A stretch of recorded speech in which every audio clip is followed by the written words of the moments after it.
ሙስሊሞች ለምን ጸበል ይጠመቃሉ? እሺ ክርስቲያን ጋር መጥተው ይሄን ጥያቄ መልስልኝ። ሞዶ ጥያቄ የሞዶ ጥያቄ። እሺ ጸበል ይፈውሳል? ፍላሽ እንዴ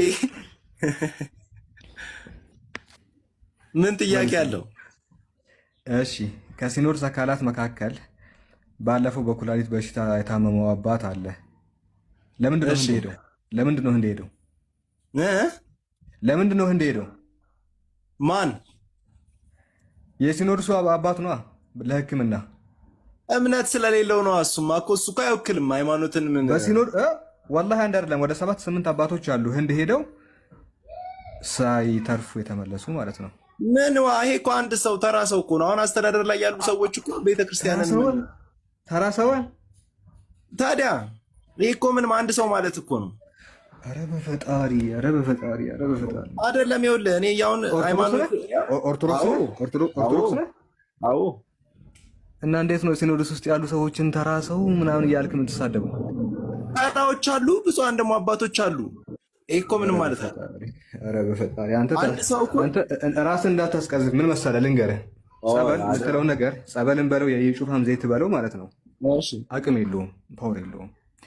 እምነት ሲደመር አባቶች ማለት ነው ልንገርህ፣ እዛው ሲኖዶስ ውስጥ ያሉትን ጥቋቁር የሚለብሱ አባቶቻችሁ ማለት ነው ሲታመሙ ወላሂ ለአዚም ወላሂ ቢላህ የት ነው አሜሪካ ነው የሚሄዱት፣ ዱባይ ነው የሚሄዱት፣ ህንድ ነው የሚሄዱት። ለምንድን ነው ጸበል የምትለው ውሃ ጸበል አንተ እምነት እነሱ አባቶች ከአንተ በታች እምነት ስላሌላቸው አይደለም፣ አንተን ይበልጠዋል። ለዛ ነው እዛ ሲኖዶስ የሚቀመጡት። በእውቀትም ብል በእምነትም ብል አላቸው። ግን ጸበል የሚባለው ነገር ልንገርህ ጸበል የሚባለው ነገር ሲሪየስ በሽታ ሲመጣ አይሰራም። ሲሪየስ በሽታ የመጣ ቀን ማለት ነው አይሰራም። ምክንያቱም ሁሉም ሰው ህንድ ነው የሚሄደው ሲሪየስ በሽታ ሲመጣ። ብርድ ምናምን ሰው ይታጠባል ሄዶ ውሃ ማለት ነው። ሲሪየስ በሽታ ግን እንደ ካንሰር አይነት እንደ ኩላሊት አይነት ነገር የመጣ ቀን ህንድ ነው የምታገኛቸው አባቶችን እና አይሰራም። የዳኑ ሙስሊሞች ላምጣ እዚህ ላይቭ ላይ ሌላ ቀን ሙስሊሞች መሄዳቸውና አለመሄዳቸው ጸበሉን እንትን አያረግም። የዳኑ ሙስሊሞች ላምጣ አባቶች ራሱ ሄደው እንደማያዋጣ ሲያውቁ ነው ህንድ የሚሄዱት ለህክምና እያልኩ ነው። አባቶች እኮ ይኸውልህ አሁን ቤተክርስቲያን ውስጥ ሲሪየስ ችግር አለ። በዘር በምን ብዙ ክፍፍል አለ። ፖለቲካ ሆኗል። አባ ይኸውልህ ስለማይፈውስ እኮ ነው የማይሄዱት። ስለማይፈውስ ነው የማይሄዱት። ቢፈውሱ ነው የራሳችሁ እንትኖች ቢፈውስ ኖሮ በሄዱ ነበር። ውሸት መሆኑን እኔ እኮ አልኩህ 20-30 ሙስሊሞች ነው አስቀጥለውና ሰርፕራይዝ ሰጠዋለሁ። እሺ እና እስቲ ና አሁን ማመነ ያድናል አይደለ? እንትና አምናለህ አንተ አዲስ ኪዳን ብሉይ ኪዳን አይደለም? አይ አምናል እኔማ ያው ኦርቶዶክስ ነኝ። ያው በእግዚአብሔር አምናለሁ። ያመነ የተጠመቀ ይድናል፣ ያላመነ ግን ይፈረድበታል። አንዴ ቪዲዮ ይክፈት። እሺ አንዴ ቪዲዮ ክፈትልን። አንዴ ትልቁ ላይ ቪዲዮ ክፈት አንዴ። ያመኑት እነዚያ ምልክቶችን ይከተሏቸዋል። በስሜ አጋንንትን ያወጣሉ፣ በአዲስ ቋንቋ ይናገራሉ፣ እባቦችን ይዛሉ። እስቲ እባብ ያዝና እስቲ ክፈትልን አንዴ። ቪዲዮ ክፈት አንዴ። አንዴ ይቅርታ ብራዘር፣ አንዴ ቆይ። ቪዲዮ ትከፍታለህ። አንደኛ ምልክት ታደርግልናለህ፣ ሁለተኛ አጋንንት ስታወጣ። እሺ አንድ አጋንንት ያለበት ሰው አስገቡልን አንዴ ከታች ከክርስቲያን ማለት ነው። ማመን ነው መስፈርቱ። ያው አምኛለሁ ብለህ የለ እስቲ አሳየው። የእምነት መጠን እስቲ አዲስ ቋንቋ ተናገር እስቲ። የእምነታችን መጠን እኮ ይለያያል እኮ። አላመንክም ማለት ነው። ኦኬ። ስለዚህ አማኝ እስቲ አንድ አማኝ እባብ የያዘ ሰው እስቲ አንድ ትነግረናለህ። አንድ እባብ ይዞ እኔ የማውቀው ማስታውሰው አንዱ እባብ ይዛለሁ ብሎ ስማ፣ አንዱ እባብ ይዛለሁ ብሎ ምን እንዳደረገ ታውቃለህ? የት መሰለህ? የሆነ ሀገር ውስጥ አሜሪካ ውስጥ ነው፣ የት ስቴት እንደሆነ አላስታውሰም። እና አንዱ ፓስተር እባብ ይዛለሁ ብሎ ወላሂ ነው የምልህ፣ ይሄ ሪል ታሪክ ነው። አሁን ፓስተሮች አልወክልም፣ ስለ ፓስተሮች አልወክልም። ያው ባይብል እኮ ነው ብራዘር፣ ባይብል እኮ ነው። ነደፈው፣ ሞተ ሰውየው ማለት ነው። ጽድቅ አድርጎ ሬሳው ሄደ ማለት ነው።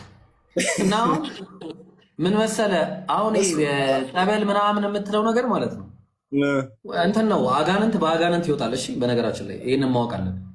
አሁን እንትን ቤት ብትሄድ ውቃቢ ቤት ታውቃለህ? እሱ ጠንቋይ እሱ ሙሉ በሙሉ ውቃቢ ቤት ብትሄድም ድነው ይመለሳሉ። አላየህም እንዴ?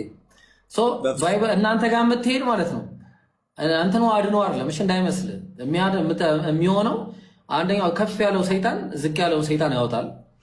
እንደዛ ነው እየተደበሩባችሁ ምናምን እንጂ እና ቀጥል ሰላ። አይ በቃ እንደዛ ነው፣ ወላሂ እንደዛ ነው። ኢየሱስ ራሱ ተናግሯል።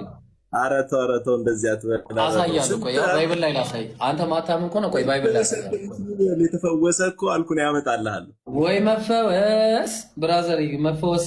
ሳላህ ቀጥል አንዴ። ይሄን ጥቅሱን ላውጣለት ቅድም ያልኩትም ማለት ነው።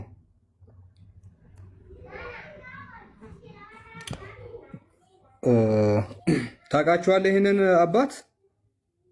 እኔ እንጃ፣ ያው ጳጳስ ናቸው። እሺ አልተሳሳትክም።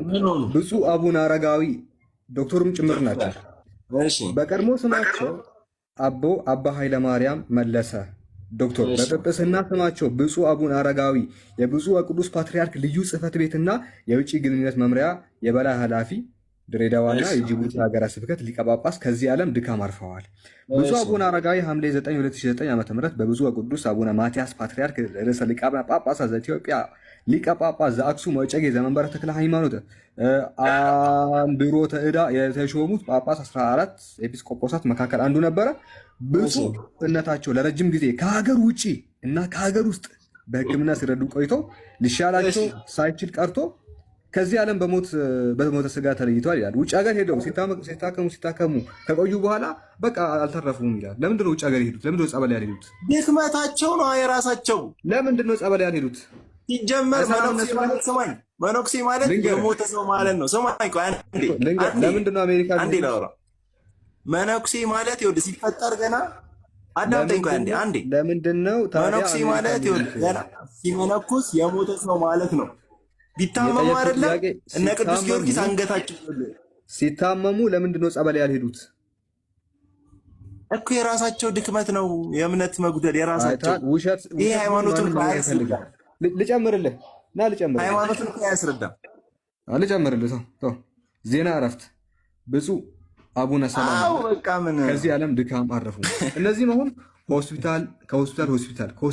ከሆስፒታል ሄደው አንዴ ጳውሎስ፣ አንዴ እዛ ያለው ክሊኒክ፣ አንዴ የመንግስት፣ አንዴ የግል እየሄዱ ታክመው ግን አልተሻላቸው፣ ሞቱ። እኮ ስጋቸውን ስለሚወዱ ነው እነዚህ ሰዎች። ስጋቸውን ስለሚወዱ ነው። ልንገርህ አንተ እንደምትለው ጸበል የሚፈውስ ቢሆን ኖሮ ማንም ለሐኪም ቤት አይንከራተትም ነበረ። ውሸት መሆኑን በዚህ ነው የምታውቀው። ቄሶች ምንድን ነው የሚሏችሁ መሰላችሁ? እናንተ ጸበል ይፈውሳል ምናምን ይሏችሁ እና ለራሳቸው ግን ሐኪም ቤት ነው የሚሄዱት እና እንዳትጣለ። የእንትኑ ቪዲዮ አለ ሳላ አጣሁት ፈለጌ ማለት ነው። ይሄ መስቀሉ ላይ ድግምት አድርጎ ምናምን የሚያደርገውን አለ እሱ ቪዲዮ። ቆይ እሱን አንዴ ቆይ እነሱ እኮ ታዲያ ወንጀለኞች ናቸው። እንትናዬ ብራዘር ቆይ አንዴ ደህና ጥያቄ ካለህ ማለት ነው። አሁን ይሄኛ ሌላ ሰው እስኪመጣ ብዬ ነው። ምን መሰለህ ችግር የለውም። ሰው ካለ እለቃለሁ እኔ ችግር የለውም። እሺ ጠይቅ። እስከዛ የኔ ርዕሶች እንደዚህ አይነት ናቸው ታውቃቸዋለህ ብዬ ነው። በዛኛው አይደለም የኔ ለዛ ነው። አንተ አሁን ጉንፋን ቢይዛ ሐኪም ቤት አትሄድም? ቀላል በሽታማ ምንም ችግር የለውም። ለቀላል በሽታማ ሐኪም ቤት ብትሄድም ችግር የለውም። አይ በነገራችን ጸበል አሁን እናንተና ጴንጤዎች ምን እንደሆነ የሚያመሳስላችሁ መሰለህ? ጴንጤ ተው፣ ስለ ጴንጤ አታወራ። ከዚህ በፊት ምን መሰለህ፣ ሰው ሲታመም ለራሳችሁ ማታረጉትን ነገር አትምከሩ። አሁን ጸበል ባለፈው አንዱ አርቲስት ነበረች የሞተችው ሰይፉ ጋር መታ ነበረና ታውቃታለህ? በቃ ጸበል ይሻለኛል ምናምን ብላ ታክማ የሆነ ሰዓት ላይ እንደዚህ ሞተች ምናምን። በሽታውን ከባድ ነበር እና ሰውን መድኃኒት ያስተዋሉ። አሁን ባለፈው ወንጌላዊ ፓስተር ማን ነበረ? መሰረት ታዬ ይባላል ልጁ። ኩላሊት ታማሚ እና ሳምባው ላይ ችግር አለበት። ኢየሱስ ፈውሶሃል፣ ኦክሲጂንህን ጣል አለው መሰረት ታዬ። የዛሬ 15 ቀን ቪዲዮ አለ እጃችን ላይ። ኢየሱስ ፈውሶሃል፣ ኦክሲጂንህን ጣል አለው። ከዛ ልጁ ኦክሲጂኑን ጣለ። ሳምባው ላይ ችግር አለበት፣ በሱ ነው የሚተነፍሰው። ልጁ ቤት ገብቶ ቤት ነው የሞተው። መኪና ተሳፍሮ ቤት ገብቶ መተንፈስ አቅቶት ሞተ። ከዚህ በፊትም ኤችአይቪ ያለባቸውን ሰዎች ኢየሱስ ፈውሶሃል ብሎ በየወሩ የሚውጡትን መድኃኒታቸውን አስትቷቸው ገደላቸው። ስለዚህ ስለሰማው ነው። ምን መሰለህ እኔ ስለ ኦርቶዶክስ ነው። እናንተም ተመሳሳይ ነገር ነው የምታደርጉት። ጸበል ይፈውሳል ብላችሁ ሰው መድኃኒት አስታስተው እናንተ ሰው እየጨረሳችሁ ነው።